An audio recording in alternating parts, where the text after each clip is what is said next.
Bismillahirrahmanirrahim. Assalamualaikum warahmatullahi wabarakatuh. Alhamdulillahilladzi hadana li hadza wa ma kunna linahtadiya laula an hadanallah. Alhamdulillahilladzi arsala rasulahu bil huda wa dinil haqq liyuzhirahu 'ala ad-dini kullih walau karihal kafirun.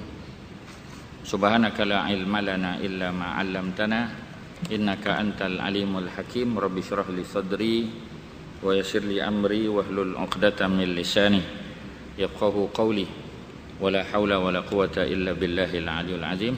Muslimin muslimat, mudah-mudahan kita sama-sama dirahmati oleh Allah Subhanahu wa taala. Alhamdulillah, pada malam ni kita mengisi program kuliah maghrib kita. Pertamanya saya minta tuan-tuan datang depan sikitlah. Jangan tuan-tuan biarkan kosong depan ni. Jadi tuan-tuan yang di belakang tu datang depan sikit. Kalau nak kipas duduk bawah, banyak pilihan kipas, ya. Kalau nak aircon duduk depan, bawah ni pun tak apa. Alhamdulillah, terima kasih atas kerjasama dan mudah-mudahan Allah menambahkan pahala kita semua, ya, kerana apa kita panggil, ya, memenuhkan ruang-ruang kosong yang berada di hadapan ini.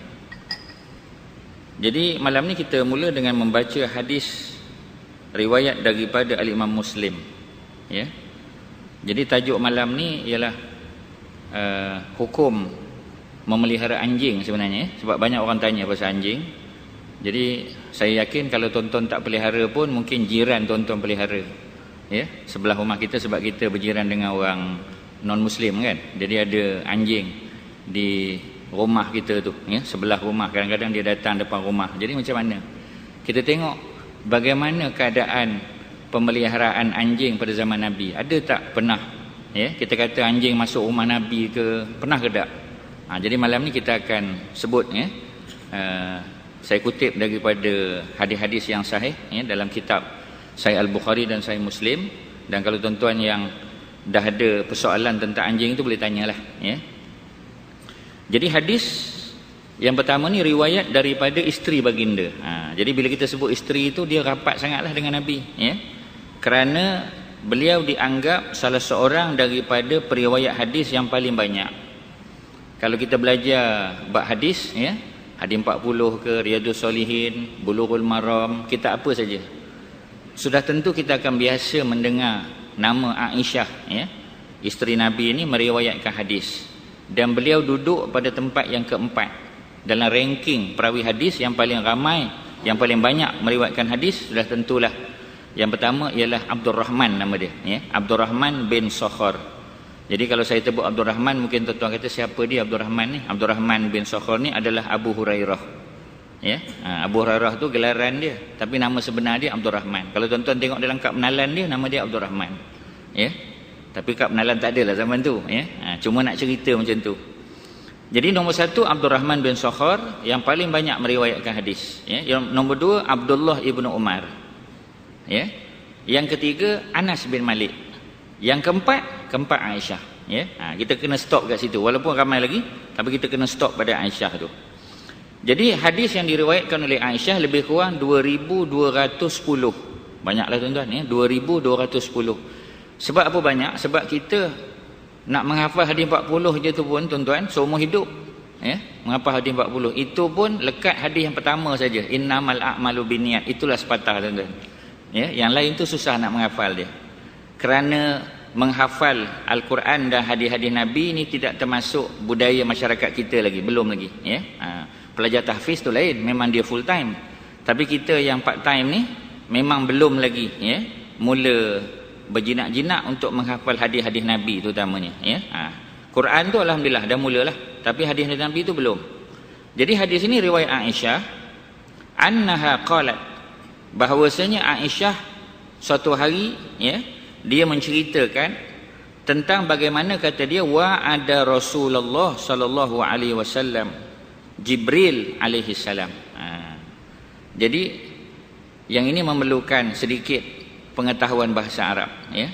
Sebab pada Rasulullah dia sebut Rasulullah, pada Jibril disebut Jibrilu, ya, dhammah. Jadi maknanya Jibril yang berjanji untuk jumpa dengan Rasulullah. Jadi maknanya Jibril kadang-kadang dia buat appointment nak jumpa dengan Nabi. Ya, dia dah bagi tahu, Muhammad, kita akan bertemu pada waktu sekian-sekian, ya. Ataupun pada tarikh sekian-sekian, ya. Jadi Jibril dia janji untuk jumpa dengan Rasulullah. Fi sa'atin, ya, pada suatu waktu, ya'tihi fiha, kemudian apabila datang hari tersebut, hari yang dijanjikan, patutnya Jibril datang jumpa dengan Nabi. Faja'atil kasa'ah, datang waktu tersebut. Walam ya'tihi, dan ya, nak ceritanya kata Aisyah, Jibril tak datang. Jibril janji tapi Jibril tak datang. Sebab Jibril bukan macam kita, ya. Kita kalau janji macam biasalah tuan-tuan. Janji pukul 3, pukul berapa agaknya sampai? Kalau 3:30 boleh tahan, ya. Janji pukul 3, pukul 5 kot baru sampai, ya. Jadi Jibril dia tidak pernah menyalahi janji, seperti mana Allah Subhanahu Wa Taala yang selalu kita sebut ketika kita menjawab azan, kan, doa dalam azan, antaranya ialah innallaha la yukhliful mi'ad, ya. Innallah, sesungguhnya Allah, la yukhliful mi'ad, Allah tidak menyalahi janji. Maknanya kalau Allah janji, Allah akan bagi. Kemudian Aisyah sebut, ya, sebab pada waktu itu Nabi berada di rumah Aisyah. Wa fi yadihi asa, pada tangan Nabi ada macam tongkat lah. Memang kita tahulah, ya, Rasulullah ni, setakat bacaan saya, setelah baginda berusia 40 tahun ke atas, Nabi memang selalu menggunakan tongkat, ya. Tapi tak jadi sunnah, jangan tuan-tuan lepas ni pergi beli, ya, tongkat pula, lepas tu pergi kerja ke pergi apa pakai tongkat. Sebab kita kata sunnah Rasulullah, tak boleh kata begitu. Kerana sebahagian berpendapat Nabi pakai tongkat itu kerana pernah kaki Nabi tercedera, ya. Jadi bila kaki Nabi tercedera, maka Nabi pakai tongkat. Jadi begitu juga kita kena ingat, orang Arab ni memang kerja dia menjaga kambing. Rasulullah sama, kan? Nabi memang telah dilatih menjaga kambing sejak daripada Nabi berada di perkampungan Bani Sa'ad, ketika Nabi dibesarkan oleh Halimah As-Sa'diyah dan suaminya Abu Kabsyah. Jadi Nabi dah biasa, orang Arab ni biasalah pegang tongkat, pegang kayu, ya. Jadi sebab dia mudah untuk menggunakan ketika menghalau kambing ataupun ketika menaiki kenderaan dia, ya, keldai ataupun unta dan sebagainya. Jadi kata Aisyah, ketika itu Nabi pegang tongkat, ya. Fa'alqaha min yadihi, tiba-tiba Nabi campakkan tongkat tu, seolah-olah macam mana nak sebut, tuan-tuan? Susah juga kita nak kata seolah-olah Nabi marah. Mana Jibril ni janji nak datang pukul 3, ini pukul 5 tak datang lagi, seolah-olah begitu. Tapi kita tak boleh kata begitu, ya. Sebab adab kita dengan Rasulullah, kita tak boleh kata macam tu. Cuma kita kata sebagai manusia, semacam Nabi rasa, apa sebab Jibril tak datang ni? Seolah-olah begitu. Ni cerita anjing ni, tuan-tuan, ya. Ini masuk cerita anjing ni. Wa qala ma yukhlifullahu wahdahu, ya. Dan Nabi menyebut, Nabi kata ma yukhlifullah, sekali-kali Allah tidak akan menyalahi wa'dahu. Wa'dun dalam bahasa Arab makna janji. Wala rusuluhu, kata Nabi, Allah tak pernah menyalahi janji. Demikian juga rasulnya. Maksud rasulnya di sini bukannya Nabi Muhammad tu, tapi rasul di sini maknanya utusan Allah yang dipanggil sebagai malaikat. Makna Jibril lah, tuan-tuan, ya. Sebab Jibril memang dia tak mungkir janji, kerana dia pesuruh Allah, ya. Kotlah kita kata Jibril ni sekali-sekali dia datang jumpa Nabi, dia singgah di pasar mana-mana beli barang untuk anak dia ke isteri, tak ada, tuan-tuan. Sebab malaikat dia tidak berkahwin, ya. Ini beza dengan manusia. Macam kita kadang-kadang nak datang tu, singgah tengok ada cendol pulut, ya, durian pula, tuan-tuan, singgah kejap, ya, beli sikit. Kita kata ni, oh, rumah saya suka ni ustaz, tak apalah, kita belilah. Jadi kita sampai tu lambat sikit. Jibril tak ada, tuan-tuan, ya. Jadi akhirnya apabila Nabi kata begitu, Nabi pun summal tafatat, ya. Kemudian Nabi pun iltafat, ya. Iltafat ni maknanya Nabi macam memandanglah, ya, menoleh. Bila Nabi toleh saja, faiza jirwu kalbin tahta saririhi, tiba-tiba Nabi ternampak anak anjing bawah katil Nabi, tuan-tuan, ya. Jadi maksudnya tahulah kita, rupa-rupanya Nabi bukan selalu tidur di bawah saja, kadang-kadang Nabi tidur di katil, ada, tuan-tuan. Jadi maknanya tuan-tuan beli katil tu kira sunnah lah, tuan-tuan, ya. Sebab Nabi pun pakai katil, cuma tak bagi tahulah jenama apa, itu sajalah, ya. Cuma dalam hadis-hadis yang lain kita dengar cerita bagaimana suatu hari Sayyidina Umar datang rumah Nabi, rumah Aisyah, ya, kadang-kadang pergi rumah Hafsah anak dia. Jadi bila Hafsah ataupun Aisyah bagi tahu pada Rasulullah, ya Rasulullah, Umar datang. Maka Nabi pun bangun, ya. Nabi punya akhlak dan adab, tuan-tuan, ya. Nabi sambut.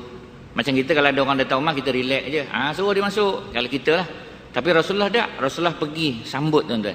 Begitu juga ketika nak menghantar orang balik, ya. Nabi akan hantar sampai ke pintu rumah. Kalau ada pagar, Nabi hantar sampai ke pagar rumah. Tuan-tuan macam mana? Ya. Jadi maknanya kita belajar daripada Nabi adab. Jadi kalau Nabi buat begitu, kita pun kena buat, tuan-tuan. Ya. Sebab itu saya ingat salah satu daripada apa yang disebut oleh Tok Guni Aziz, ya. Dia sebut ketika orang tanya dia tentang Karpal Singh, tuan-tuan. Ya. Jadi dia cerita, tuan-tuan pun saya ingat tahu, ya, bagaimana dia kata ketika aku ziarah Karpal Singh ni. Jadi Karpal Singh ni sambut Nabi dengan baik. Wah, Karpal Singh ni kan dia kita panggil naik kursi roda kan, ya, wheelchair kita kata. Tapi dia sambut dengan baik, ya. Dia sambut, dia layan, tanya minum apa semua sebagainya. Dan ketika Tok Guni Aziz nak balik daripada rumah dia, dia hantar sampai ke pintu, tuan-tuan. Tu tuan-tuan boleh cari dalam artikel. Saya tak ingatlah artikel mana saya baca, ya, sebab sekarang ni maklumat macam-macam, ya. Jadi salah satunya ialah cerita tentang tadi. Maknanya Karpal Singh dia buat macam Rasulullah buat. Walhal dia tak mengaji hadis pun, tuan-tuan. Jadi kalau tuan-tuan yang datang kuliah maghrib belajar hadis, tuan-tuan tak buat begitu, maknanya kalah kita dengan Karpal Singh, tuan-tuan. Walaupun dia bukan Muslim, ya. Tetapi dari segi kita panggil akhlak dia, nampak seolah-olah dia lebih Muslim daripada kita. Setuju tak, tuan-tuan? Tuan-tuan tak setuju, tak apalah, ya, nak buat macam mana, ya. Tapi saya nak cerita yang tu lah, ya. Maksudnya memang Nabi ajar, ya. Okey, jadi balik pada kisah tadi, fa iza jirwu kalbin tahta saririhi. Tiba-tiba Nabi melihat ada seekor anak anjing. Kalau bapa anjing, takkan bapa anjing duduk bawah katil. Maksudnya katil Nabi itu tidak terlalu tinggi dia punya kaki katil tu, ya. Maka ada masuk jirwu kalbin. Jirwu kalbin ni maksudnya anak anjing lah, jenis anjing kecil, bawah dia punya katil. Faqala, maka Nabi pun tanya, ya Aisyah, ya, wahai Aisyah, mata dakhala hazal kalbu, ya, hahuna. Kata Nabi, Aisyah, bila pula anak anjing ni masuk dalam rumah? Maknanya ini menunjukkan peristiwa ini berlaku di rumah Aisyah. Sebab kalaulah yang di rumah tu Hafsah, mesti Nabi tanya Hafsah. Tapi ini cerita Aisyah, ya. Dan rumah ataupun bilik Aisyah berada betul-betul di sebelah Raudah, di sebelah Masjid Nabawi. Jadi maknanya kita dapat gambaran bahawasanya pada masa itu memang ada sahabat yang membela anjing. Lebih-lebih lagi, ya, pada masa itu Nabi masih berjiran dengan orang-orang Yahudi. Sebab 5 tahun pertama Nabi berada di Madinah, Nabi berjiran dengan Yahudi. Kerana apa saya kata 5 tahun pertama? Kerana orang Yahudi dihalau keluar, tak ada dah duduk di Madinah selepas daripada peristiwa peperangan Khandaq. Sebab dalam peristiwa peperangan Khandaq, ya, masa Nabi buat parit tu, ya, pada masa itu Bani Quraizah masih lagi berjiran dengan Rasulullah. Jadi mereka telah diamanahkan oleh Nabi untuk menjaga sempadan kampung mereka. Sebab di kampung mereka tak buat parit. Parit ini hanya dibuat di kawasan rendah.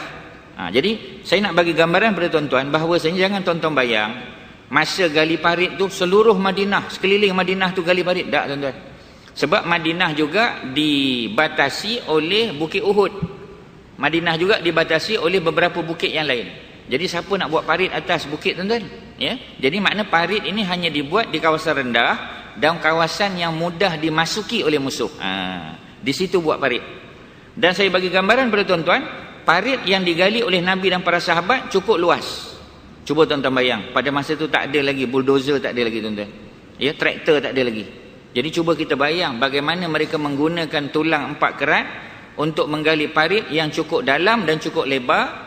Sehingga dibayangkan kalau ada kuda tentera Quraisy yang nak melompat parit tu, kuda tu tak lepas, tuan-tuan. Cuba tuan-tuan bayang. Ya. Maknanya dia punya parit tu cukup luas.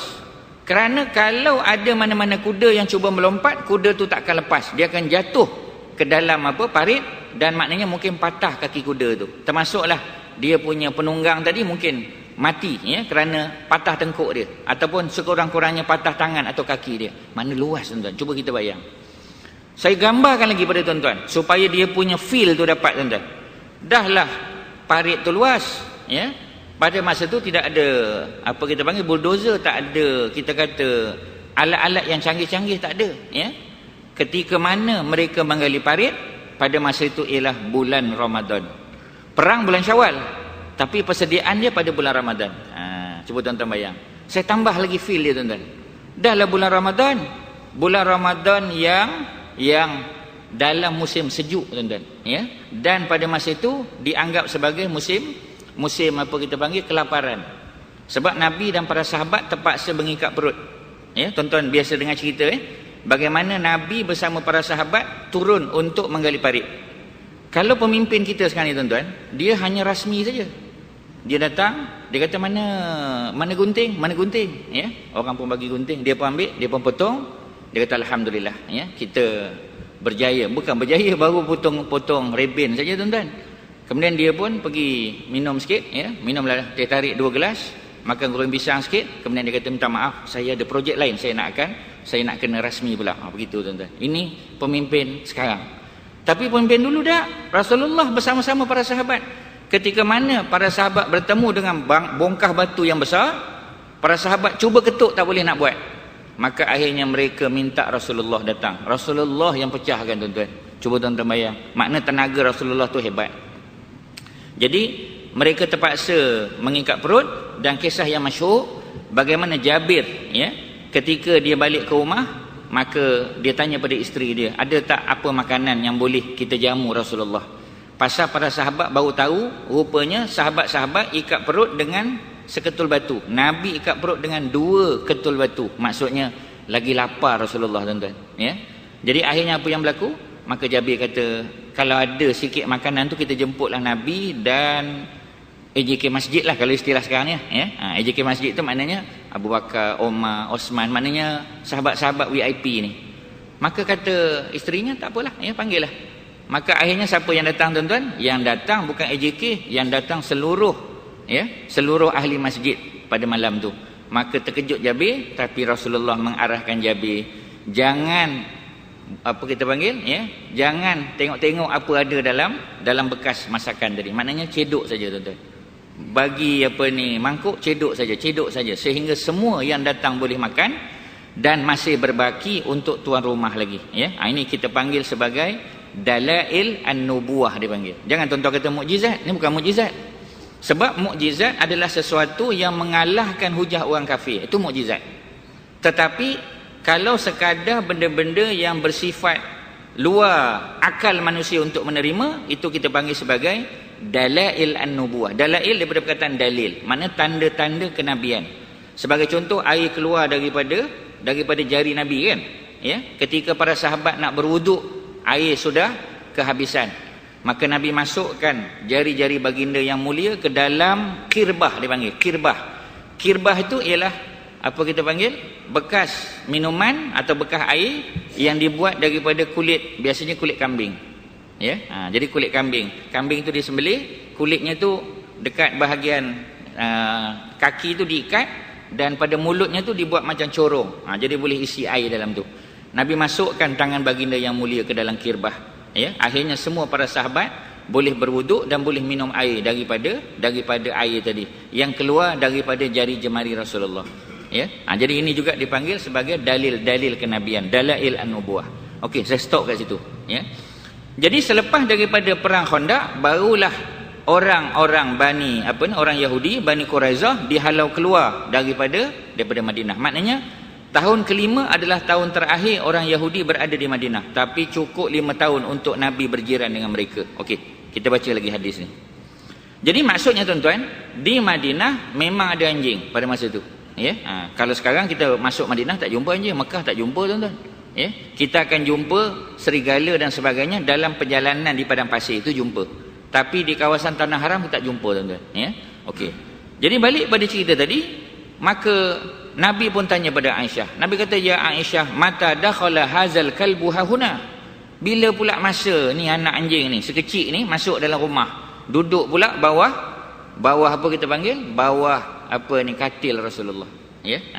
Koklah kita kata, takkanlah Rasulullah tak bau apa kita kata binatang masuk dalam rumah ni. Tuan-tuan kita kena ingat, ya, negara Arab ni negara yang sangat kering, tuan-tuan, ya. Sebab itu kalau tuan-tuan pakai jubah, tuan-tuan, ya, duduk di Mekah Madinah, pakai 4-5 hari pun tak berbau, tuan-tuan. Ya, nak tahu bau tak bau, bawa balik Malaysia. Memang hapak, tuan-tuan. Tapi kalau di sana tak ada masalah, ya. Lebih-lebih lagi dengan atar yang kita beli, ya. Jadi akhirnya Aisyah pun menjawab. Oleh kerana Nabi tanya, dia jawab. Faqalat, ya, kata Aisyah, wallahi, kata dia. Jadi maknanya dia nak bagi tahu ke Nabi bahawasanya dia tak tahu. Wallahi, demi Allah, ma daraitu, ya, aku tak tahu pun, ya, aku tak tahu bila masa pula anjing ni masuk dalam rumah. Fa amara bihi, maka Nabi pun perintah, fa akhrij, ya, fa ukhrija, faja'a Jibril. Jadi apabila Nabi nampak dan Nabi suruh Aisyah kata dia tak tahu, maka Nabi suruh Aisyah bawa keluar anjing ni, ya, makna keluarkan anjing ni. Sebaik saja anjing tu keluar daripada rumah Nabi, apa berlaku, tuan-tuan? Faja'a Jibril, immediately, kata orang putih immediately. Sebab dalam bahasa Arab huruf fa tu, sebiji huruf fa tu, tuan-tuan, ya, huruf fa tu membawa makna dengan segera. Maksudnya keluar je anjing, faja'a Jibril, lalu datanglah Jibril alaihissalam. Tu maksud dia. Maka faqala Rasul sallallahu alaihi wasallam, Nabi pun tanya, ya. Dia kata apa ni, apa? Dalam hadis ni disebut wa'attani fa jalastu laka, ya.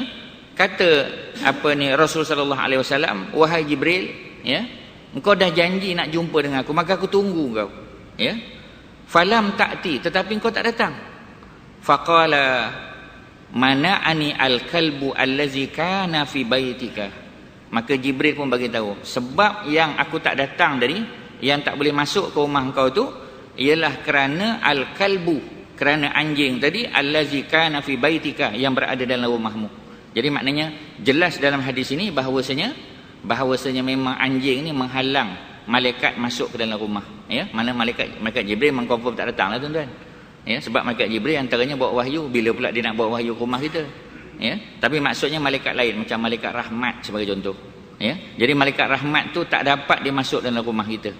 Maksudnya kalau tuan-tuan berdoa, tuan-tuan solat, tuan-tuan berzikir, ya, dia punya doa itu tidak terangkat kepada Allah, tuan-tuan. Tu dia punya larangan dia. Tapi kita tengok selepas ini, adakah anjing saja ataupun ada benda lain lagi, ya. Maka kata Jibril, inna la nadkhul baitan fihi kalbun wala surah.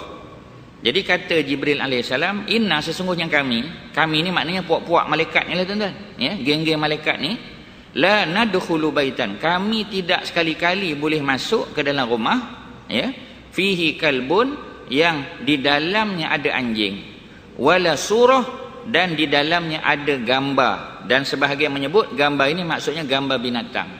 Tapi dalam konteks moden dia bukan gambar binatang saja, binatang-binatang pun dah masuk dalam rumah kita. Maksudnya apa, tuan-tuan? Kalau kucing, adakah dia menghalang? Kucing tak ada masalah. Yang menghalang tu ialah patung kucing. Patung kucing boleh, ya. Patung-patung yang tuan-tuan dapat masa pergi KFC ke, pergi McDonald ke, pergi apa, anak-anak tuan-tuan dapat tu, yang si kecil-kecil tu, tuan-tuan, ya.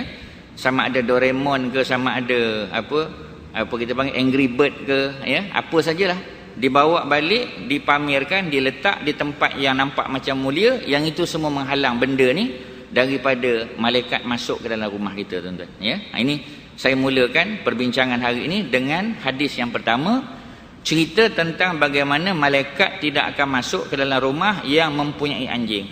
Tapi kita kena ingat, ya, ketika mana anjing berada dalam rumah.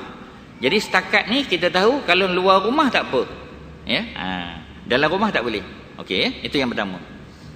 Yang kedua, kalau kita boleh kongsi pada hari ini, ialah tentang bagaimana ada riwayat daripada seorang sahabat Nabi namanya Adi bin Hatim. Ya, siapa dia Adi bin Hatim? Kalau tuan-tuan ingat cerita bagaimana pada suatu hari Nabi bertemu dengan Adi bin Hatim. Pada masa itu Adi bin Hatim masih beragama Kristian. Ya, dia ni seorang Nasrani. Dan kebetulan dia pakai salib macam biasalah, tuan-tuan. Ya, orang Nasrani kan suka pakai.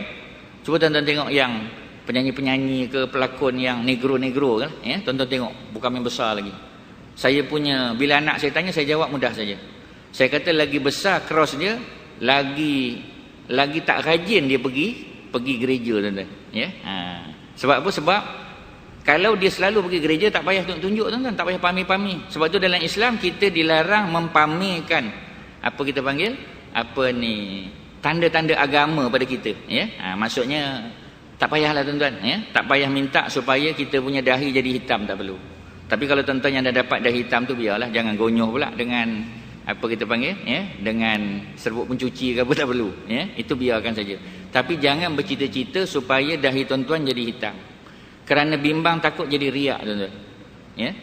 Kalau 2 orang yang puji kita boleh tahan.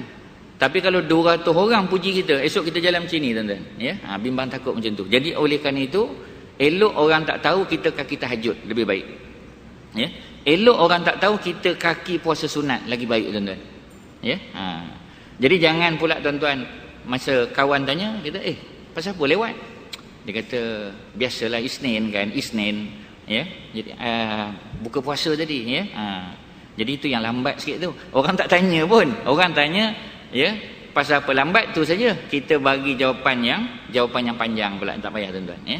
Kita kata ada hal sikit kat rumah tadi, itu yang lewat sikit tu, ya. Sudah, kita kata tak payah cerita kita puasa ke kita apa, tak perlu, tuan-tuan, ya. Kerana bimbang takut ia menjadi riak.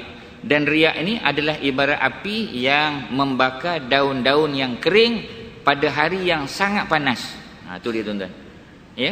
Api yang marak yang membakar daun-daun kering. Dah lah daun kering pula, tuan-tuan, pada hari yang sangat panas, maknanya pahala habis, tuan-tuan, ya. Jadi oleh kerana itu kita tak payah kita kata cerita-cerita kat orang, tak payah, ya. Kita nak mempertahankan, ya, kita punya contoh, orang katalah, ya, macam mana malam tadi, ya, tahajud okey ke? Saya alhamdulillah ustaz, ya, walaupun sibuk dengan bola tapi tahajud saya tak tinggal, ya. Tak payah cerita kat orang, ya. Jadi kadang-kadang kita nak jadikan sebagai justification pula, ya. Dia kata orang masjid AJK pun minat bola sampai pukul 3 pagi 4 pagi, ya. Kita kata saya walaupun tengok bola ustaz, tahajud alhamdulillah, masa musim World Cup ni lagi banyak solat tahajud saya ustaz. Tak payah cerita, ya. Kita diam-diam saja sudah. Okey, Adi bin Hatim yang pakai salib tadi, ya. Jadi an Adi bin Hatim radhiyallahu anhu, mudah-mudahan Allah redha pada Adi, tapi tidak pada ayahnya, kerana ayahnya meninggal sebelum zaman Rasulullah. Kita tak tahu cerita ayah dia, ya, seperti mana ayah Rasulullah dan emak Nabi yang meninggal sebelum Nabi dilantik menjadi Rasul. Bagaimana keadaan mereka, tak payah tanya lah, tuan-tuan, ya. Oleh kerana mereka ni mak ayah Nabi, sudah tentu Allah membalas, ya, kebaikan mereka dengan setimpal. Itu kita serah pada Allah saja, tak payah cerita panjang. Jadi suatu hari, ya, dia telah bertanya kepada Rasulullah sallallahu alaihi wasallam, ya. Jadi dia kata faqultu inna qaumun natasayyadu bihazihil kilab. Ya, jadi kebetulan mungkin masa dia dengan Nabi itu nampak beberapa ekor anjing ada dekat apa kita panggil kawasan tu. Jadi bila apa kita panggil Adi bin Hatim tengok wajah Nabi itu mungkin agak sedikit berlainan, ya. Maka Adi pun kata, dia kata nahnu ataupun inna, sesungguhnya kami Rasulullah satu kaum, ya, sebab Adi bin Hatim orang Kristian asal dia. Natasayyadu, kami selalu memburu bihazihil kilab, dengan menggunakan apa kita panggil kilab. Kilab ni maksudnya jamak bagi perkataan kalbun, ya, dengan anjing-anjing ni. Faqala, ya, iza arsalta kilabaka almuallamah wa zakarta ismallah fakul mimma amsakna alaika. Ini menarik, tuan-tuan, ya. Kalau saya boleh ringkas saja, kata Nabi tak jawab kata boleh belanja. Nabi bukan cara Nabi jawab begitu, tuan-tuan. Cuma Nabi kata setiap kali kamu memburu dan kamu lepaskan anjing kamu tadi. Macam biasalah, ya, kalau tuan-tuan apa ni suka memburu, ya, biasanya kita nampak kijang ke nampak apa, tuan-tuan, kita akan tembak lah. Bila kita tembak kijang tu mungkin kena, tetapi kijang tu masih hidup lagi, dia boleh lari lagi, tuan-tuan. Bila kita tengok kijang tu lari, ya, oleh kerana kita dah tembak tadi, ya, maka kita pun lepaskan anjing kita tu, ya. Dia panggil sebagai anjing ni, dipanggil sebagai al-kilab al-muallamah ataupun dipanggil mukallabah. Maksudnya anjing yang telah dilatih dengan secukupnya untuk memburu. Tapi mesti anjing yang dilatih. Kalau anjing yang tak dilatih tak boleh, tuan-tuan. Ya. Jadi kata Nabi, iza arsalta kilabaka al-mu'allamah. Setiap kali kamu lepaskan anjing yang kamu telah train dia tadi, telah latih dia, maka Nabi kata, ya, wa zakarta smallah, kamu sebut nama Allah. Ya, maknanya kena sebut bismillah, tuan-tuan. Lepaskan anjing pun kena sebut bismillah, tuan-tuan. Jadi apabila kamu sebut bismillah ketika melepaskan anjing, maka Nabi kata fakul mimma amsakna alaika. Maka makanlah hasil buruan yang ditangkap oleh anjing tadi. Mana boleh, tuan-tuan. Ya. Jadi kita dah tembak kijang tu, mungkin kena kaki dia tapi dia boleh lari. Ya. Kita lepaskan anjing tapi kena sebut bismillah. Ya. Kalau tuan-tuan sebut alhamdulillah, macam mana? Boleh tak? Ada beza tak?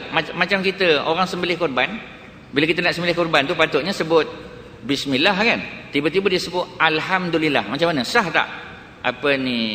Kambing ataupun lembu yang dimakan tadi. Sah tak, tuan-tuan? Tuan-tuan, saya nak tanya tuan-tuan ni. Ya? Nak kena saya sebut nama dulu ke? Ya, baru nak jawab. Jadi macam mana? Sah ke tidak? Pada pandangan tuan-tuan lah. Ya? Ini pakai logik akal aja. Ya? Patutnya bismillah. Tiba-tiba alhamdulillah pula kita sebut. Macam mana, tuan-tuan? Boleh? Ataupun subhanallah. Ya? Ataupun Allahu Akbar. Dah semangat sangat. Ya? Allahu Akbar, ya, sebab England kalah 2-1, kita pun takbir, kita pun, ya, Allahu Akbar. Macam mana, tuan-tuan? Sah ke tak? Jawapannya adalah sah, ya. Tapi tak ikut sunnah lah. Pasal sunnah menyembelih bismillah, ya, Allahu Akbar. Allahu Akbar dah termasuk, ya. Sebab apa? Sebab Allahu Akbar kan ada lafaz Allah di situ. Sebab itu dalam Quran disebut binatang yang ma'uhilla bihi li ghairillah, yang disembelih, ya, tidak disebut nama Allah. Kalau sebut nama Allah mana boleh. Mana kalau dia tak sebut bismillah, dia sebut Allah saja, maknanya boleh, tuan-tuan. Jadi subhanallah pun boleh, alhamdulillah. Tapi jangan tuan-tuan buat pula, ya. Esok akan datang tuan-tuan buat, Ustaz Anzaruddin kata boleh. Jangan, tuan-tuan, ya. Jadi maknanya dari segi hukum boleh, tapi sepatutnya bismillah, itu maksud dia. Jadi bila kita lepaskan anjing tadi dengan sebutan bismillah ataupun dengan nama Allah, ya. Sebab dalam hadis Nabi tak kata, ya, fazakir. Nabi kata fazakir ismallah. Nabi hanya kata sebut nama Allah. Nabi tak kata fazakir basmalah. Nabi tak kata macam tu. Jadi maknanya apabila Nabi tak kata secara jelas bismillah, makna kalau sebut Allah saja pun boleh. Ya. Maka kalau anjing tu datang bawa balik binatang buruan tadi, ya, yang kita tembak tadi, dia pun bawa balik. Bila dia bawa balik, biasalah anjing mana ada pegang dengan tangan, tuan-tuan? Anjing pegang tangan tak? Anjing mesti dia gonggong. Ya? Takkan dia bawa benda tu dibagi kat kita kan? Dah tentu tak macam tu. Jadi kita pun nampak, kita pun ambil. Bila kita ambil, mati dah kijang tadi. Kalau dia hidup lagi boleh kita sembelih. Tapi ini mati dah, tuan-tuan. Bila mati macam mana? Kita pun belik-belik, kita tengok peluru yang kita tembak tadi ada pada tubuh binatang tadi. Mana kita cam memang inilah binatang yang kita tembak tadi. Maka ada kesan gigitan pada gonggongan, ya, pada binatang tadi. Kalau kita nak buang pun bahagian yang digigit tadi, tapi bahagian lain tak ada masalah, tuan-tuan. Boleh makan. Ya. Sebab apa kita panggil? Dalam hadis ini jelas, ya, menunjukkan bahawasanya ni hadis Sahih Bukhari ni menunjukkan bahawasanya memang diizinkan oleh Nabi. Okey, seterusnya, ya. Illa an ya'kula al-kalbu fala ta'kul. Jadi maknanya kalau ada bahagian yang dimakan oleh binatang tadi, sebagai contohlah, ya. Bila anjing tadi sampai, ya, kita tengok anjing tu ataupun kita sampai ke tempat anjing tu, kita tengok anjing tu tengah makan kaki kijang tadi. Sebelah kaki kijang dia dah makan. Itu memang habuan dia lah, tuan-tuan. Tapi yang lain tidak ada masalah, ya, kita boleh makan sebab Nabi kata begitu, ya. Fa inni akhafu an yakuna innama amsaka ala nafsih, ya. Kerana kata Nabi, aku bimbang, takut anjing tadi yang gonggong binatang tadi, ketika mana dia ambil bahagian yang dia nak tadi, memang dia dah niat untuk diri dia. Bukan makna anjing dia niat, tidak, ya. Tapi maksudnya memang dia dah merancang untuk dia makan. Contoh, kita kata bahagian peha tadi ataupun bahagian kaki kanan, kaki kiri tadi, ya. Kemudian kalau bercampur tadi, ya, maka jangan kamu makan. Sebagai contoh, masa kita lepaskan tadi, anjing yang kita lepaskan tu seekor saja, tuan-tuan. Bila kita sampai di tempat di mana kijang tadi telah ditemui, tiba-tiba ada 3-4 ekor anjing lain. Anjing lain, bukan anjing yang kita lepaskan. Jadi kata Nabi, kalau begitu maka tinggalkan, biar jadi habuan anjing-anjing tadilah, ya. Kerana anjing-anjing yang lain tu bukan kita lepas dengan bismillah, seorang tu saja ataupun seekor tu saja, ya, yang kita telah latih, yang lain tidak. Jadi maknanya kata para ulama, berdasar pada dua-dua hadis tadi, maksudnya memang betul. Kalau kita jadikan anjing ini sebagai peliharaan duduk dalam rumah kita, yang itu tak dibenarkan. Ya, kerana apa tuan-tuan? Walaupun tidak dihukum haram, tapi dia akan menghalang, ya, malaikat, termasuklah malaikat rahmat, daripada masuk ke dalam rumah kita. Malaikat rahmat bila tak duduk dalam rumah kita, bimbang takut doa kita tak terangkat tuan-tuan. Ya. Begitu juga apabila seseorang itu melakukan sesuatu kerana riak. Ya, ada cerita yang masyhur bagaimana kisah seorang lelaki di Madinah, tidak disebut namanya dalam riwayat hadis tadi, yang Allah anugerahkan suara yang sedap tuan-tuan. Suara dia bukan main sedap lagi. Jadi pada satu hari dia datang jumpa Rasulullah di Madinah, minta supaya dia boleh menggantikan Bilal. Ya, dia offer tuan-tuan, ya, dia offer pada Nabi, dia kata, Rasulullah, ya, Allah telah kurniakan kepada aku suara yang sedap. Jadi oleh kerana itu apalah kiranya digantikan Bilal dengan aku. Ya, dia bagi cadangan ke Nabi, ya. Jadi apabila Nabi dengar begitu, maka Nabi tak layan. Ya, Nabi tak kata tidak, tapi Nabi tak layan. Maka sahabat tadi kata, ya Rasulullah, bukanlah makna ganti selama-lamanya, ganti setahun saja. Nabi tak layan juga tuan-tuan. Kemudian dia pun balik, ya, dia tahu Nabi tak suka, entah macam mana, suatu hari dia datang jumpa Nabi lagi. Dia kata, ya Rasulullah, kalau tak boleh setahun, sebulan pun jadi. Ya, dah kurang sikit tuan-tuan. Sebab dia kata Allah anugerahkan dia suara sedap. Jadi dia pun tak dilayan oleh Nabi. Akhirnya datang, dia minta seminggu, Nabi tak layan juga. Akhirnya dia datang, Nabi, dia kata sehari saja, Nabi tak layan juga tuan-tuan. Sehingga akhirnya dah, kalau sehari pun tak boleh, kena ambil salah satu daripada waktu. Dia kata, ya, satu waktu pun jadi, ya Rasulullah. Maka pendek cerita, Nabi pun kata, kalau begitu pagi besok, ya, Bilal engkau berehat. Ya, bukan makna boleh tidur kat rumah dah, ya, tapi makna tak payah azan lah. Maka kawan tadi azan. Jadi bila azan pagi tu, terkejut orang Madinah kerana suaranya yang sangat merdu. Memang sedap suara dia tuan-tuan. Ya. Jadi apabila dia azan, ramai orang datang untuk solat subuh, bukan kerana apa? Kerana nak tahu siapa yang azan tadi. Macam juga kita tengok aksiden lah tuan-tuan, ya. Bukan sangat nak menolong, ya, kita nak tengok siapa dia. Siapa dia yang aksiden tu tuan-tuan, ya. Jadi bukan sangat nak menolong. Sama macam tadi. Maka dia pun datang, dia azan, orang pun ramai datang. Kemudian selesailah solat subuh yang diimamkan oleh Rasulullah. Ya, sehinggalah kita kata matahari terbit. Kemudian setelah daripada terbit matahari, maka datang Jibril alaihissalam. Jadi zaman dulu ni Jibril memang selalu datang terus jumpa Nabi. Jadi apabila Nabi SAW melihat Jibril, ya, setelah mereka mengucap salam, maka Jibril tanya pada Nabi, ya Rasulullah, tidakkah penduduk bumi pada pagi ini solat, ya, solat subuh? Jadi maknanya solat subuh pagi ni tak buat ke penduduk bumi ni? Maksud penduduk bumi itu makna penduduk Madinah dan sekitarnya. Pada masa itu tempat-tempat kita belum Islam lagi. Jadi Jibril tanya begitu, maka Nabi kata kami solat macam biasa, ya.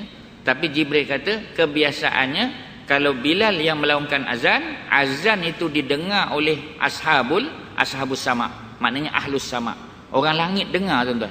Wah, tak pakai pembesar suara pun, ya.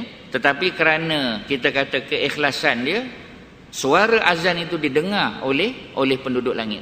Tapi pagi ini kata Jibril alaihissalam, tak kedengaran suara Bilal melaungkan azan. Barulah Nabi dan para sahabat tahu, rupa-rupanya orang tadi yang minta untuk gantikan Bilal itu, dia rupa-rupanya sengaja nak menunjuk-nunjuk tuan-tuan. Jadi kalau nak menunjuk-nunjuk, sayang tuan-tuan, ya, habis begitu saja. Jadi lebih baik orang tak tahu kita ada dalam solat maghrib tadi, lebih baik tuan-tuan. Selalu kita duduk soh depan, tapi hari ni lambat sikit kita duduk soh belakang. Kalau orang tak tahu pun tak apa tuan-tuan, ya. Tak payah cerita kat orang lain. Saya tadi yang tuan-tuan tak nampak tu, saya sebenarnya duduk soh belakang, tak perlu cerita, ya. Kita diam-diam saja tuan-tuan. Sebab apa? Sebab solat ni kita bukan nak tunjuk ke siapa, kita nak tunjuk pada Allah, ya. Jadi apa saja ibadah kita buat diam-diam. Kalau orang tak puji, alhamdulillah. Kalau orang puji, bimbang juga tuan-tuan, ya. Takut nanti kita terasa pula seolah-olah kita ni hebat sangat. Okey, ya. Jadi berdasar pada dua hadis ini, para ulama membuat beberapa kita panggil garis panduan kepada kita. Maknanya pelihara anjing tu boleh, tapi dengan dua tujuan. Tujuan pertama ialah tasayyud. Tasayyud ni maknanya untuk dibuat secara memburu, ya. Dia panggil sebagai kalbus said, ya. Kalbus said ni maknanya anjing untuk berburu. Yang itu boleh tuan-tuan. Tapi jangan simpan dalam rumah. Kita letak di luar rumah, maknanya luar pintu rumah. Mungkin dalam kawasan pagar, tapi di luar pintu rumah kita, ya. Kemudian yang kedua ialah untuk kita kata untuk menjaga rumah. Kalau dia menjaga rumah, kita letak dia di luar pagar ataupun di pintu pagar, kita kata, ya. Seperti mana kisah yang disebut dalam Al-Quran. Ada tak dalam Quran cerita anjing, tuan-tuan? Dalam surah apa cerita anjing? Suratul Kahfi, ya. Kisah berapa orang pemuda? Berapa orang pemuda, tuan-tuan? Ya, ada yang kata 7, ya. Kalau saya kata 5, betul tak? Dia sebenarnya Allah tidak menjelaskan tentang berapa jumlah. Cuma Allah kata 3 atau 5 atau 7. Jadi yang kata 7 tu ialah para sejarawan Islam. Ketika mana mereka membuat kajian di sebuah gua yang berada di Amman, ya, lebih kurang setengah jam lah perjalanan daripada pusat bandar Amman tu. Kita pergi ke satu tempat, dia panggil gua Ashabul Kahfi tu. Bila kita sampai di situ, memang, ya, ada 7 kuburan. Dan apabila mereka menghimpunkan tulang temulang orang yang tidur di situ, maka mereka kumpulkan. Bila mereka struktur balik, memang tulang kepada 7 orang, termasuklah tulang anjing tadi, ya. Tulang anjing itu maknanya anjing yang bersama mereka. Sebab itu apabila disebut Ar-Rakim di dalam Al-Quran suratul Kahfi, ramai yang menyebut Ar-Rakim itu merujuk kepada anjing tadi. Tetapi para ulama dalam kitab tafsir menyebut Ar-Rakim itu juga kemungkinan ialah nama kawasan di mana mereka berada, ya, ataupun nama lembah di tempat di mana mereka berada. Maknanya semua kemungkinan tu boleh berlaku, tuan-tuan. Tapi tidak salah kalau kita nak sebut anjing juga, kerana sebahagian para ulama juga menyebut, ya. Cuma anjing itu tidak berada di dalam gua, ya. Anjing itu berada di pintu gua, maknanya di luar. Seperti itulah kata para ulama kalau kita nak pelihara anjing untuk menjaga rumah kita. Jadi maknanya jaga rumah boleh, tidak ada masalah, tuan-tuan, ya. Dan juga untuk buruan boleh. Yang tak boleh kita jadikan sebagai haiwan peliharaan, bawa masuk dalam rumah. Kita kata comelnya, kita kata duduk dalam rumah, ya. Sebab masalah anjing ni ialah dia punya jilatan dia, ya. Kalau saya boleh kongsi dengan tuan-tuan, 2 hadis. Yang pertama riwayat Al-Imam Al-Bukhari, yang kedua riwayat Al-Imam Muslim, ya. Kalau saya boleh kongsi dengan tuan-tuan cerita tentang anjing ni. Jadi Nabi menyebut dalam hadis yang sahih, dalam dua-dua kitab sahih tadi, Al-Bukhari dan Muslim, Nabi kata iza walagha al-kalbu fi ina'i ahadikum. Saya bagi satu-satu perkataan dia, tuan-tuan, ya, supaya kita jelas, ya. Jadi dalam hadis ini Nabi kata iza walagha, apabila. Iza tu makna apabila, ya, dia harfu syartin, huruf syarat. Apabila al-kalbu tu maknanya anjing itu, walagha dia menjilat, fi ina'i ahadikum. Dalam bahasa Arab al-ina' dengan makna bekas minuman dan makanan, macam kita kata cawan, periuk belanga dan sebagainya. Jadi kata Nabi iza walagha al-kalbu fi ina'i ahadikum, apabila seekor anjing menjilat, ya, bekas minuman dan makanan kamu, faghsilu, maka basuhlah, sab'a marrat, 7 kali. Dalam Sahih Bukhari, riwayat dalam Sahih Bukhari Nabi sebut, ya, ihdahunna biturab, salah satu daripada 7 cucian itu adalah dengan air tanah, ya. Jadi maknanya Nabi sebut salah satu daripada 7, mana tak semesti yang pertama. Mana kedua boleh, ketiga boleh, keempat boleh. Sebab Nabi kata ihdahunna, salah satu daripada 7 basuhan tadi. Tetapi dalam hadis riwayat Al-Imam Muslim, ya, Imam Muslim punya riwayat sedikit berbeza daripada Al-Imam Al-Bukhari. Depannya macam sama. Iza walagha al-kalbu fi ina'i ahadikum, apabila seekor anjing menjilat bekas makanan dan minuman kamu, ya, faghsilu sab'a marrat, basuhlah 7 kali. Cuma riwayat Imam Muslim, ya, Nabi sebut ulahunna biturab, yang pertama dengan air tanah. Jadi kita ada dua, ya, ada dua hadis tuan-tuan. Hadis yang pertama cerita basuh 7 kali juga, tetapi salah satu dengan air tanah. Yang satu lagi riwayat Imam Muslim, yang pertama dengan air tanah. Jadi macam mana tuan-tuan? Mana satu yang betul? Dua-dua betul. Sebab dua-dua hadis riwayat ulama besar dalam bidang hadis, malah disebut Amirul Mukminin fil hadis. Al-Bukhari pun sama, Muslim pun sama tuan-tuan. Dua-dua hebat. Dua-dua kitabnya dipanggil kitab sahih. Ya, Al-Jami' As-Sahih, ya. Jadi apabila begitu keadaannya, maka para ulama pun dia apa kita panggil? Memadukan di antara dua hadis. Jangan kita buang, ya. Kita guna dua-dua. Jadi kata para ulama, dua-dua betul. Kerana salah satu daripada 7 itu, ya, boleh yang pertama, boleh yang kedua, boleh yang keberapa pun. Cuma hadis Imam Muslim kata yang pertama. Jadi yang mana satu yang lebih tepat tuan-tuan, ya? Jawapannya selepas daripada pesanan penaja tuan-tuan, ya. Yakni apa ni, azan isyak kita. Jadi insya-Allah, ya, kita jawab selepas ini.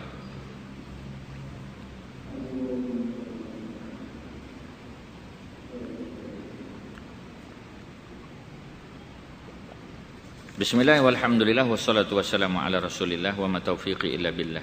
Jadi oleh kerana dua-dua hadis ini adalah hadis yang sahih, ya, maka para ulama telah cuba untuk mengkompromikan, ya, ataupun dalam istilah fiqh kita panggil, ya, istilah hadis kita panggil al-jam'u bainan nassain, menjamakkan di antara dua nas. Mana dua-dua nas kita pakai, ya. Tapi hadis Bukhari kata salah satu daripada 7 basuhan. Hadis Muslim kata yang pertama daripada 7 basuhan. Yang mana satu betul? Dua-dua betul, ya. Jadi kata para ulama, oleh kerana yang pertama juga adalah salah satu daripada 7 basuhan, maka maksudnya di situ ialah mana-mana basuhan boleh. Nombor 2 boleh, nombor 3 boleh, nombor 4, nombor 7 pun tidak ada masalah. Asalkan ada salah satu basuhan itu dengan air tanah, ya. Sebab tu dia kata ihdahun nabi turab. Turab tu maknanya tanah lah, ya, air tanah. Tetapi kata mereka yang afdal adalah basuhan yang pertama. Kerana hadis tadi sebut yang pertama, ya. Jadi maknanya Nabi sebut 2 kali. Yang riwayat Al-Bukhari pun disebut, yang riwayat Muslim pun disebut. Dua-dua hadis kita pakai. Tetapi kita jamakkan, kita kompromikan di antara dua-dua hadis sehingga keluarlah istilah yang afdal ialah yang pertama. Kerana Nabi sebut.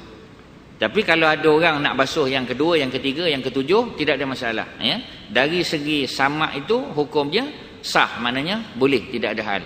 Tetapi afdal tetap yang pertama kerana Nabi menyatakannya. Boleh dapat tuan-tuan, ya? Okey, selesai.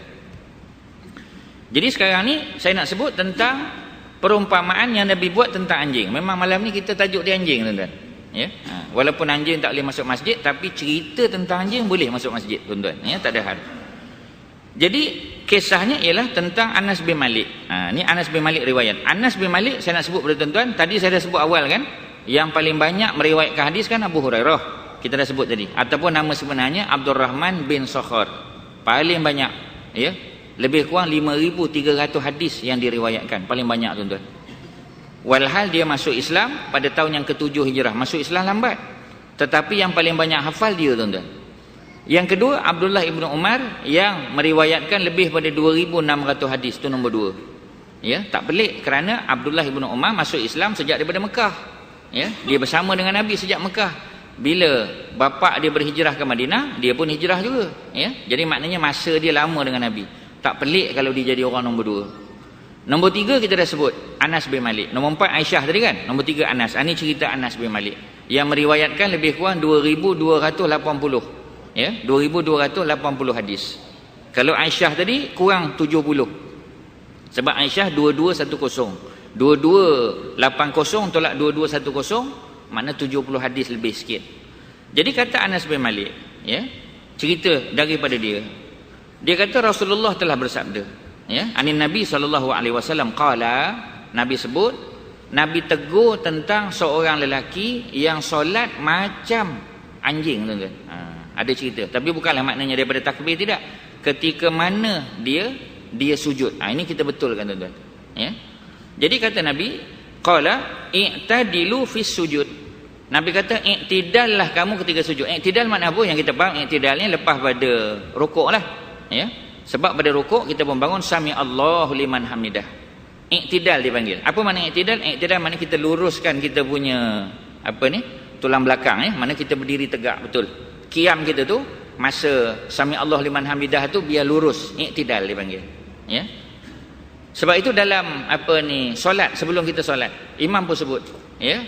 Sawu sufufakum wa'tadilu. Biasa tak dengar? Biasa kan? Sawu sufufakum. Sawu maknanya samakan, ya. Wa'tadilu mana luruskan.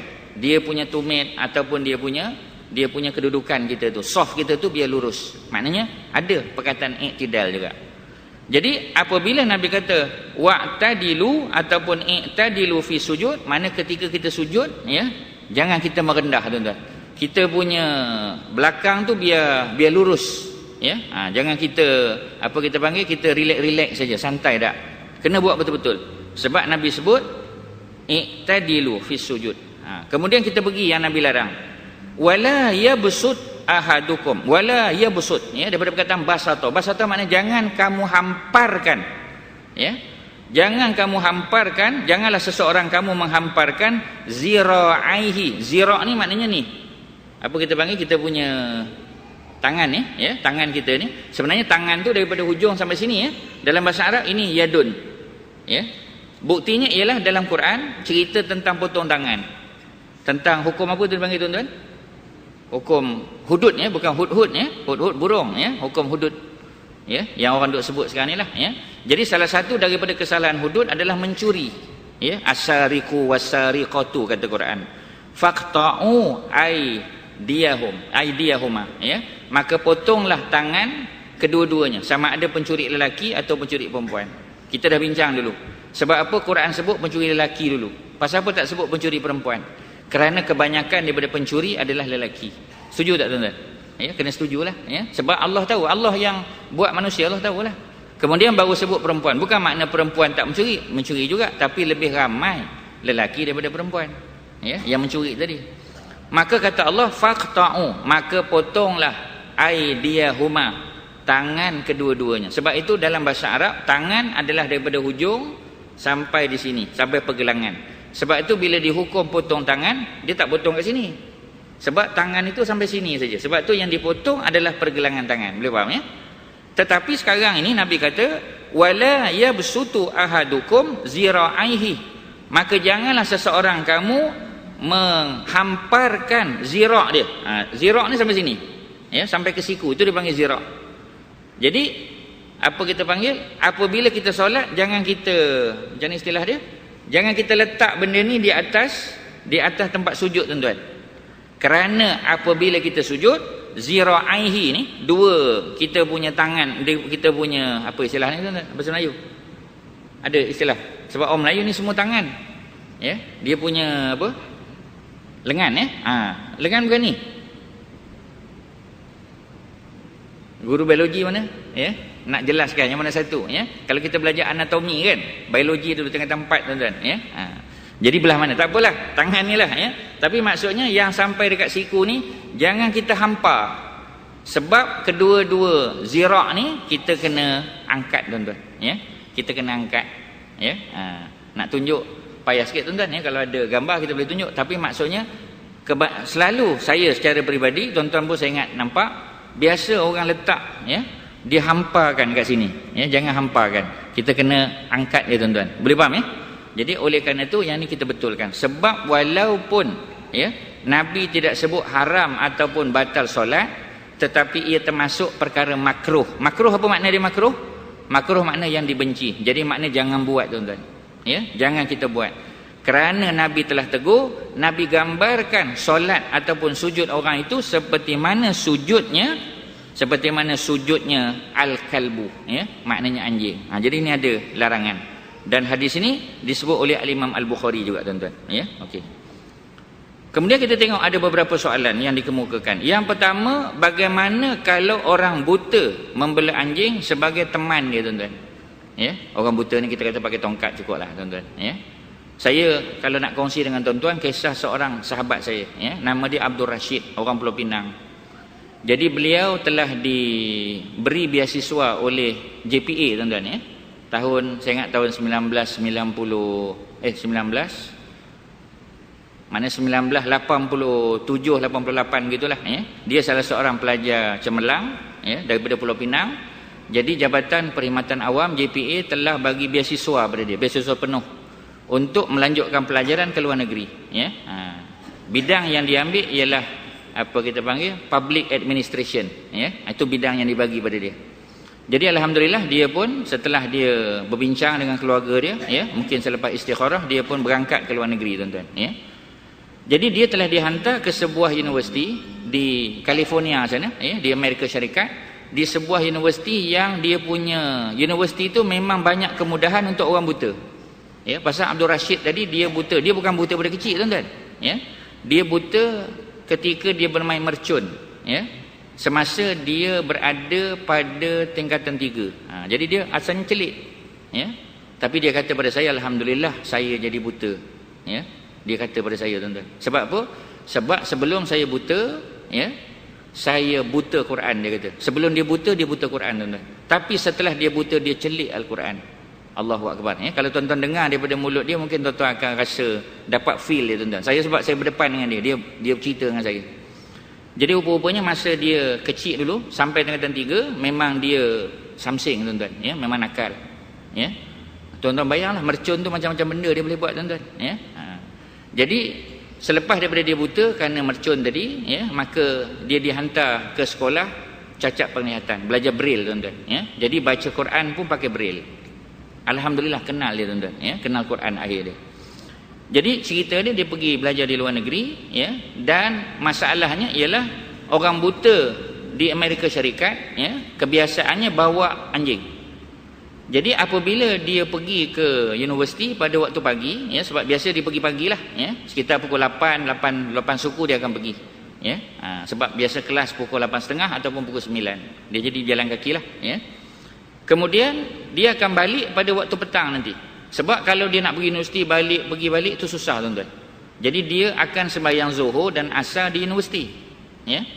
Maka masalahnya ialah timbul apabila dia masuk dalam apa kita panggil dalam lab tu, ya, dalam komputer lab. Kalau ada 7 Mat Saleh dalam tu, ada 7 ekor anjing dalam tu, tuan-tuan. Cuba tuan-tuan bayang. Sebab di luar library tak ada tempat ikat anjing, tak ada, tuan-tuan. Jadi anjing tu masuk. Bila Rashid duduk je dalam tu, tuan-tuan boleh bayang berapa banyak lidah anjing yang telah menjilat dia. Ya, memang masalah, ya. Mungkin kita rasa tak ada apa kot. Masalah, tuan-tuan. Sebab dalam hadis tadi, ingat tak hadis riwayat Bukhari Muslim, Nabi kata iza walagha al-kalbu fi ina'i ahadikum, apabila seekor anjing menjilat bekas minuman dan makanan kamu. Di situ isu dia. Sebab itu kata Imam Malik, oleh kerana Nabi sebut bekas makanan dan minuman, maka kalau anjing itu jilat seluar kita, jilat kasut kita, maka tak perlu kita nak samak 7 kali basuhan. Yang pertama ataupun salah satu dengan air tanah. Kerana dalam hadis Nabi sebut bekas minuman dan makanan. Nabi tak sebut seluar, Nabi tak sebut tayar kereta, Nabi tak sebut Nabi tak sebut. Nabi hanya sebut fi ina'i ahadikum. Sebab tu dalam mazhab Imam Malik, ya, kalau anjing itu menjilat bekas makanan dan minuman sahaja, maka baru disamak. Tapi Al-Imam Syafi'i sebagai anak murid Imam Malik, dia tak setuju. Kerana pada pandangan Al-Imam Syafi'i, hadis tadi telah dinasah oleh hadis yang lain. Tapi hadis yang menasahkan hadis tadi tidak sampai kepada Imam Malik. Itu kata Al-Imam Syafi'i. Oleh kerana itu dalam fiqh Syafi'i, ya, kita samak walaupun yang dijilat itu bukan bekas makanan dan minuman. Boleh faham, tuan-tuan, ya? Okey. Jadi kita campurkan kedua-dua ni. Oleh kerana Rashid tadi, Abdul Rashid, ceritanya ialah dia akan duduk di universiti daripada pukul 8.30 sampailah dekat-dekat nak maghrib baru balik. Kalau dia kena samak pakai fiqh Syafi'i, susah, kesian dia, tuan-tuan. Dah lah dia buta, tuan-tuan, ya. Kita nak suruh pula dia cari tanah pula, ya. Nak bancur pula dengan air, ya. Kemudian barulah dia nak solat, kan menyusahkan dia. Cuba tuan-tuan bayang, ya. Jadi oleh kerana itu dalam bab tadi saya mencadangkan kepada Abdul Rashid untuk mengambil pandangan Al-Imam Malik dalam bab ini. Maknanya ketika dia berada dalam keadaan itu, dia ambillah pandangan Imam Malik, ya. Bila dia balik Malaysia, pakai baliklah Syafi'i, tuan-tuan, ya. Itu pandangan saya pada dia lah, ya. Okey. Jadi soalan tadi, Patut ke tidak? Ya, kita kata. Sebab soalan dia bagaimana kalau orang buta dia nak belanja bolehlah, tapi kita kata adakah sampai terdesak, ya, sampai terpaksa membeli anjing, ya? Kerana di hujung nanti kita akan cerita orang yang beli anjing ni macam mana keadaan dia, tuan-tuan. Itu kemuncak nanti, ya. Okey, seterusnya anjing hitam yang dikaitkan dengan jelmaan syaitan dan jin, ini memang ada hadis yang sahih riwayat daripada Aisyah. Cerita bagaimana Nabi sebut bahawasanya anjing hitam, ya, kemudian wanita, ya, dan ada satu lagi, ya, saya tak ingat dia punya teks hadis tu, ada yang sebut kaldai, ya, menghalang ataupun mengganggu solat yang dilakukan oleh seseorang lelaki itu. Jadi syarah hadis itu dibincangkan panjang oleh Imam An-Nawawi, ya. Antaranya Imam Nawawi sebut 3 benda tadi. Bukan makna kita nak merendahkan orang perempuan, ya. Maknanya bila seorang tu sembahyang, kalau orang lelaki lalu depan dia tak ada masalah, tapi kalau perempuan ada masalah. Seolah-olah kita kata perempuan ni sama kedudukannya macam syaitan dan juga kaldai yang bawa barang dagangan tadi. Sudah tentulah, ya, apabila Aisyah dengar hadis ini, maka Aisyah, ya, sebut kepada Rasulullah seolah-olah, ya, orang perempuan ni disamakan macam anjing hitam dan juga kaldai yang bawa muatan barang-barang tadi. Maka Nabi telah menjelaskan, ya, para ulama telah menjelaskan bahawasanya maksud perempuan jalan depan orang lelaki mengganggu ni ialah kerana keadaan tubuh dan gaya berjalan orang perempuan tu, ya. Sebab tu, tuan-tuan, jarang kita tengok ada orang lelaki berjalan kita ikut belakang dia, tak ada, tuan-tuan. Tapi kalau orang perempuan tu biasa. Kisahnya berlaku, kita ambil daripada kisah yang berlaku dalam kisah di antara Nabi Musa AS dengan anak Nabi Syuaib, ya. Ni cerita saya dah bincang dengan tuan-tuan dulu, saya dah bagi tahu di sini. Kisah bagaimana anak Nabi Syuaib yang disebut dalam setengah riwayat, ya, Safura berjalan depan, sebab Safura bagi tahu pada bapa dia bahawasanya hari itu mereka balik cepat kerana ada seorang lelaki yang membantu mereka memberi minum kepada kambing-kambing. Jadi bapa dia kata, pergi balik ke tempat tadi, ajak budak lelaki yang tolong kamu untuk ke rumah kita. Maka akhirnya Safura pergi, dia pun bawa Nabi Musa. Oleh kerana Nabi Musa kan asal daripada Mesir, tapi sekarang dia berada di negeri yang asing bagi dia, ya, di negeri di negeri Jordan, ya, ataupun negeri Syam. Maka oleh kerana dia tak tahu jalan, maka Safura lah jalan depan, ya, Nabi Musa jalan belakang.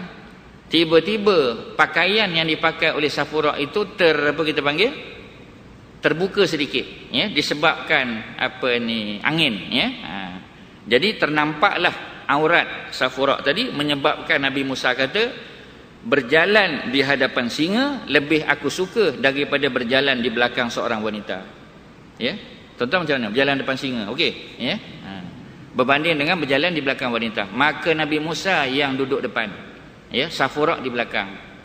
Jadi Safura bagi arahan, ya. Mungkin inilah konsep yang digunakan pakai oleh GPS sekarang ni, tuan-tuan, ya. Sebab dah tentu dia akan kata, ya, pusing ke kanan, ya, 800 meter di hadapan, pusing ke kanan. Itu maknanya konsep tu daripada mungkin cerita Nabi Musa dengan Safura tadilah, ya, kemungkinanlah, ya. Jadi maksudnya Safura bagi arahan, Nabi Musa ke belakang, ke depan, ke kiri, ke kanan dan sebagainya. Makna macam tu, tuan-tuan. Okey. Jadi kisah tu ada, ya. Balik kepada kisah yang kita nak sebut tadi. Jadi maknanya apabila kita sebut tentang perempuan berjalan, memang dia akan mengganggu, tuan-tuan, ya. Kemudian yang kedua ialah anjing hitam, betul, ya. Anjing hitam ni memang selalu dikaitkan, hitam itu sendiri dikaitkan dengan syaitan, tuan-tuan, ya, kerana dia mengganggu. Yang ketiga ialah kaldai yang membawa muatan barangan tadi. Kerana apa, tuan-tuan? Kerana berlaku kisah pada zaman Rasulullah ketika Nabi sedang berkhutbah, ya, tiba-tiba datang kafilah perdagangan yang balik daripada berniaga. Mereka sampai di Madinah. Pada waktu tersebut waktu kemarau, tuan-tuan, ya. Para sahabat dalam keadaan kekurangan makanan, sehingga sebahagian besar daripada jamaah di dalam masjid keluar, walhal Nabi sedang memberi khutbah di atas mimbar. Yang tinggal dalam masjid hanya sekitar 40 orang saja. Sebab itu dalam fiqh Syafi'i kita, ya, minimum untuk sah solat Jumaat ialah apabila yang hadir itu 40 orang, ya, diambil daripada kisah tadi. Cuma para ulama dalam mazhab Abu Hanifah sebagai contoh kata tak, dia kata ya, itu hanya kebetulan kerana 40 orang yang berada di situ ya. Kerana kata Imam Syafi'i, walaupun 40 orang yang berada tapi solat Jumaat diteruskan. Ini menunjukkan bahawasanya minimum jumlah ahli Jumaat mestilah 40. Tapi Abu Hanifah tidak melihat begitu. Kerana Abu Hanifah melihat bahawasanya kebetulan 40 orang yang berada di situ. Sebab itu dalam fiqh Hanafi, walaupun kita duduk di satu tempat, kita berdua saja. Ya. Kita dengan kawan kita duduk di Ukraine sana tuan-tuan, ya, belajar kat sana sebagai contoh, ya. Maka bila datang hari Jumaat, wajib tak solat Jumaat? Jawapannya wajib. Walaupun orang Ukraine tak ada Muslim, memang ada Muslim. Tapi kalau tak ada Muslim, kita berdua saja tuan-tuan. Jadi maknanya kita kena berganti-ganti baca khutbah. Maksudnya minggu ni saya baca, kamu jadi makmum. Minggu depan kamu pula baca khutbah, aku jadi makmum. Macam tu tuan-tuan. Sebab minimum untuk solat Jumaat mesti 2 orang. Tapi kalau kita duduk seorang-seorang nak sembahyang Jumaat macam mana tuan-tuan? Fasa makna Jumaat itu daripada perkataan jama'a yajma'u, makna berkumpul. Mana kalau seorang nak kumpul apa? Ya, tu maksud dia. Okey, ya. Itu cerita dia. Kemudian kalau kita boleh sebut lagi ialah tentang apa tadi? Ya. Tentang apa? Patung, ya. Anak perempuan yang perlu bermain di halaman. Okey, tidak, ya. Tak mestilah, ya. Soalan dia tanya, kalau patung tak boleh duduk dalam rumah, maknanya kita nak kena biarkan anak kita main patung di luar rumah. Itu lagi bahaya tuan-tuan, kena colik nanti, ya. Jadi maksud apa ni, patung di rumah ni, kalau patung itu tak ada siapa-siapa main. Sebagai contoh, kita beli patung tu ketika anak kita umur 2 tahun. Tapi sekarang anak kita dah umur 20 tahun. Ya. Jadi tiba-tiba anak tu masih main dengan patung. Tak pernah sabar dia main dengan anak patung tu tuan-tuan, ya. Jadi oleh kerana itu, ketika kita ada anak, ketika ada orang yang main anak patung tadi, kita mainlah dalam rumah tu, ya, bagi dia main.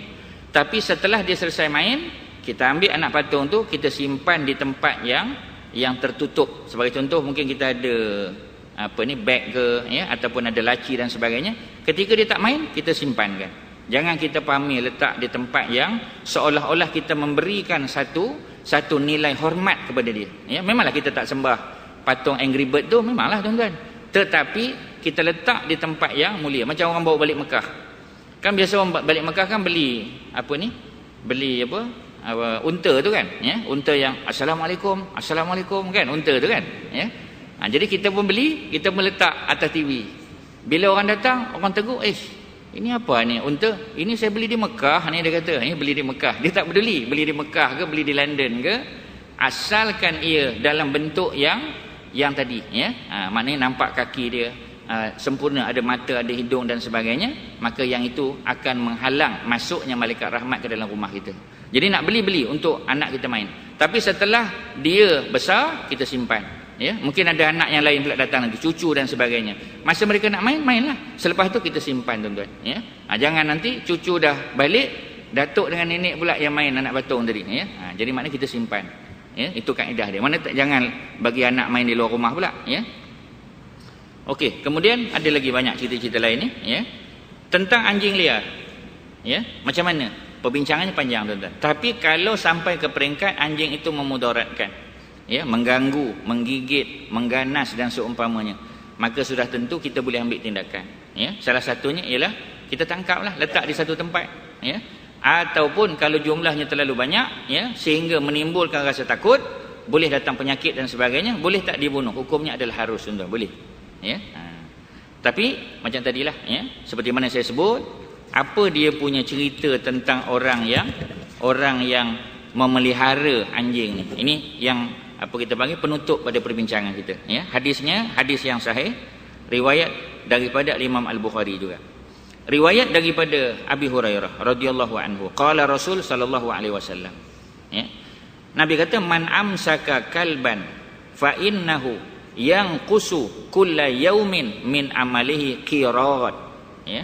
Kalau saya boleh terjemahkan tuan-tuan, Nabi kata sesiapa yang amsaka kalban, mana siapa yang memegang anjing, maksudnya memelihara lah. Sesiapa yang memelihara anjing, fa innahu yang kusu kulla yaumin min amalihi, ya, maka amalnya akan berkurang, ya, 1 qirat setiap hari, ya, 1 qirat, ya. Dalam bab yang berkaitan dengan solat jenazah, ya, pertanyaan Abdullah ibnu Umar kepada Rasulullah, ya, Sebab Rasulullah kata orang yang berkesempatan untuk ziarah jenazah, dia ziarah. Ya. Kemudian kalau dia dapat solatkan jenazah, dia solatkan jenazah. Ya. Kemudian dia iringi jenazah itu sampai dimasukkan ke dalam kubur, maka dia akan dapat 2 qirat. Maka Abdullah bin Umar dia tak faham apa maksud qirat tu. Maka dia tanya pada Nabi, maka Nabi kata qirat tu semacam bukit Uhud. Maknanya besar tuan-tuan pahala dia. Ya, sebab itu kita tengok di Mekah orang berpusu-pusu, ya. Orang berebut-rebut nak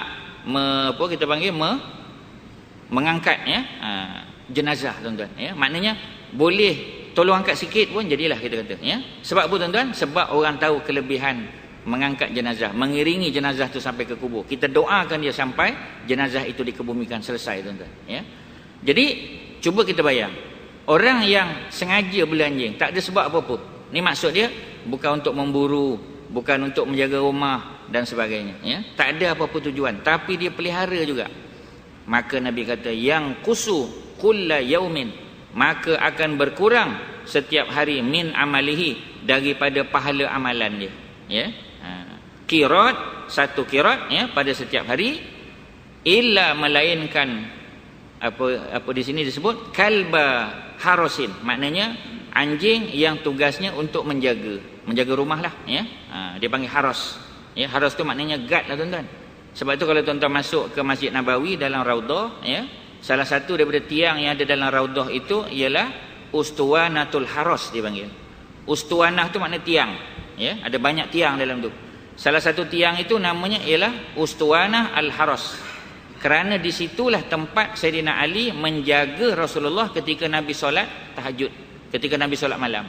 Sebab Nabi solat malam tidak dalam Masjid Nabawi, walaupun rumah Nabi sebelah daripada Masjid Nabawi, ya. Jadi sebelum turun ayat yang Allah sebut bagaimana Allah menjaga Nabi, ya, wallahu ya'simuka minan nas, sebelum ayat wallahu ya'simuka minan nas, dan Allah menjaga kamu, ya, wahai Muhammad, daripada kejahatan manusia. Kerana Nabi berjiran dengan orang Yahudi, kita dah sebut sampai 5 tahun tadi, ya, di Madinah. Oleh kerana itu maka Sayyidina Ali yang rumahnya duduk di belakang rumah Rasulullah, rumah Aisyah, dialah yang menjaga Nabi ketika tahajud. Sebab itu tempat di mana Sayyidina Ali berdiri ataupun duduk itu ketika menjaga Rasulullah dipanggil sebagai Ustuwanah Al-Haros, ya. Maknanya tiang pengawal, kerana Sayyidina Ali duduk situ, ya. Tapi bila turun wallahu ya'simuka minan nas, ayat tadi turun, maka barulah Nabi kata wahai Ali, pulanglah kamu ke rumah. Maknanya Ali boleh tahajud sendiri, ya. Dan Nabi jangan bimbang lagi, kerana Allah Subhanahu Wa Taala yang menjaga Nabi daripada gangguan orang kafir ataupun orang-orang Yahudi. Itu cerita dia tuan-tuan. Jadi balik pada kisah tadi, kalau tujuan dia sebagai anjing penjagaan, au masyiyah, ataupun yang menjaga binatang. Kalau tuan-tuan pergi ke Sudan sebagai contoh, ya, oleh kerana Sudan ni padang pasir tuan-tuan, orang yang bela lembu ke bela kambing dan sebagainya, yang menjaga lembu dan kambing ni bukan pagar, dia tak ada pagar, ya, dia tak ada kandang tuan-tuan, sebab kawasannya luas. Maka yang menjaganya ialah anjing, ya, anjing yang jaga tuan-tuan. Seperti mana kisah yang berlaku pada zaman Nabi Ibrahim. Sebab tu saya kata sejarah Nabi dan Rasul kebanyakannya lebih kurang sama tuan-tuan. Sejak Nabi Adam, Nabi Nuh, Nabi Idris, Nabi Ibrahim, ya, Nabi Lut, Nabi siapa pun sampai kepada Nabi Muhammad sallallahu alaihi wasallam, kisah peraturan syariat tu kita kata lebih kurang sama. Walaupun ada perbezaan sikit sebanyak, tetapi kebanyakannya sama. Akidah tu tak payah tanya, akidah memang sama, ya. Isu tauhid, isu percaya pada malaikat, pada kitab dan sebagainya, itu sama. Syariat pun tak banyak jauh berbeza. Termasuk bab yang berkaitan dengan anjing. Mungkin kita kata pasal apa pula kita panggil Nabi Ibrahim pula bela anjing banyak. Dia bukan bela anjing saja-saja, tapi anjing itu digunakan untuk menjaga binatang ternakan dia. Sebab Nabi Ibrahim juga salah seorang daripada penternak, ya. Cuba tuan-tuan tengok susu galo nama datuk moyang Rasulullah. Ada tak nama Qusay bin Kilab? Ada tak tuan-tuan? Ada. Qusay bin Kilab itu moyang Nabi tu, ya. Qusay itu tak apalah, Kilab, ya. Kilab tu apa dia? Kilab tu adalah jamak bagi perkataan kalbun. Kalau seekor kalbun, kalau jamak kilabun, banyak anjing, ya. Macam mana pula datuk Nabi boleh nama anjing pula tuan-tuan? Itu bukan nama dia tuan-tuan, ya. Itu gelaran dia. Kerana dia memiliki banyak binatang ternakan. Oleh kerana binatang ternakannya banyak, maka dia memerlukan anjing yang banyak untuk menjaga binatang ternakan. Tuan-tuan pernah tengok cerita cowboy kan, biasa kan? Ya, kuda-kuda liar dan sebagainya, bila dia latih tak mau kuda ni lari, maka siapa yang pergi kejar kuda-kuda ni tuan-tuan? Ya, anjing-anjing tadilah. Itu gambaran kalau saya boleh bagi pada tuan-tuan. Jadi maknanya isu anjing memang isu yang ditangani dengan baik oleh Al-Quran dan hadis-hadis Nabi. Ya, cerita anjing yang bersama dengan Ashabul Kahfi itu semua kita tahu tuan-tuan. Ya, tetapi keadaan anjing yang menjulurkan, ya, ataupun menjelirkan lidahnya, keadaan, ya, gambaran itu memang kita tahu gambaran yang tak elok. Ya, cerita tentang ulama Bani Israel, ya. Tetapi dalam hadis-hadis Nabi cerita juga bagaimana anjing ni ada pro dan cons dia tuan-tuan, ya. Ada kebaikan dan keburukannya. Salah satunya untuk pengawal. Tapi kalau kita nak ambil sebagai anjing pengawal, kena letak di luar rumah, jangan letak dalam. Ya. Kerana hadis Jibril tadi daripada Aisyah menceritakan bagaimana wahyu terputus, ya. Jibril tak boleh datang jumpa dengan Nabi walaupun dah berjanji. Sedangkan kita tahu salah satu daripada sifat munafik adalah mengingkari janji, ya.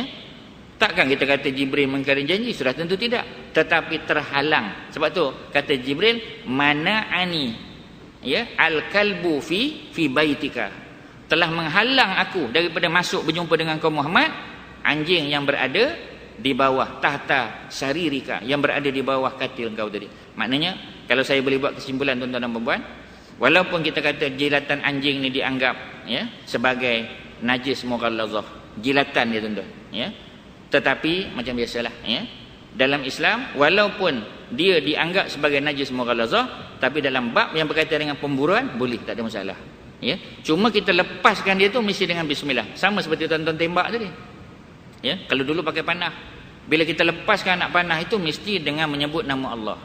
Jadi bila kita sebut tu kena pada burung tadi, walaupun tidak pada tengkuk je. Susah tu kan bila nak panah tu terus terpacak dekat tengkuk dia, tak, ya, mesti mungkin kena pada kepak dia, pada sayap dia, mungkin pada kaki dia, sehingga menyebabkan burung tu jatuh. Bila kita jumpa burung tadi, burung tu dah mati, ya. Kita nak sembelih pun tak boleh, dah mati dah. Boleh tak kita makan burung tadi? Jawapannya boleh, dengan syarat seperti mana Nabi sebut tadi. Ketika kamu melepaskan anak panah ataupun tembakan tadi, ataupun melepaskan anjing tadi, mesti dengan menyebut nama Allah, ya. Itu je tuan-tuan, maknanya selesai lah masalah ni. Jadi maknanya tuan-tuan, saya harap tuan-tuan jelas, ya, supaya kita tidak bertanya-tanya lagi, ya. Banyak orang kata cerita anjing masuk rumah Nabi itu cerita yang riwayatnya adalah riwayat yang tidak sahih. Saya nak bagi tahu, riwayat tu daripada Al-Imam Muslim tuan-tuan, ya. Riwayat tu riwayat yang sahih. Nak cerita bahawasanya kisah tu kisah benar, ya. Dan kisah tersebutlah yang telah mengajar kita betapa meletakkan anjing dalam rumah itu termasuk benda yang akan menghalang masuknya para malaikat tuan-tuan. Jadi maknanya kita kena ambil benda ni beratlah sikit, ya. Dan yang terakhir kalau saya boleh sebut, saya nak ulang balik tentang solat tuan-tuan tadi, ya. Tolong jangan kita panggil tadi, ya, apa istilahnya tadi, dihamparkan, ya, kita punya lengan atau tangan ni di atas tempat sejadah, mesti diangkat tuan-tuan, ya. Sama ada lelaki maupun perempuan. Tapi orang perempuan tak payah lebar-lebar sangat. Orang perempuan dia angkat tetapi dia kepit sikit, ya. Kalau orang lelaki kita boleh lebar, tapi jangan lebar sampai tonjang kepala orang sebelah pula tuan-tuan, ya. Jadi maknanya kita kena ambil perhatian juga, ya.